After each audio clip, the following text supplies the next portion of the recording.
জীবনে দ্বিতীয় কারোর প্রতি মায়া বাড়ানোর আগে পিছনের সেই মানুষটার কথা ভেবে নিও, যে তোমাকে হাজারো স্বপ্ন দেখিয়ে চলে গেছে, যে তোমাকে কথা দিছিল কখনোই তোমাকে ছেড়ে যাবে না, যে তোমাকে বলেছিল আর কেউ থাকুক বা না থাকুক সে তোমার পাশে সবসময় থাকবে। সেই মানুষটি যাকে পেয়ে তুমি নিজেকে সুখী মনে করতে, যার জন্য অন্যদের ইগনোর করতে, যে মানুষটি তোমার কল লিস্টে ফেভারিট পারসন ছিল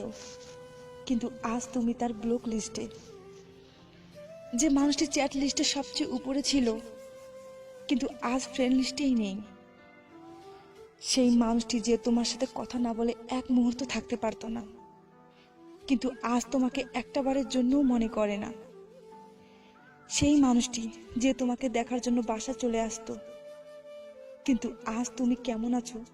জানারও প্রয়োজন মনে করে না।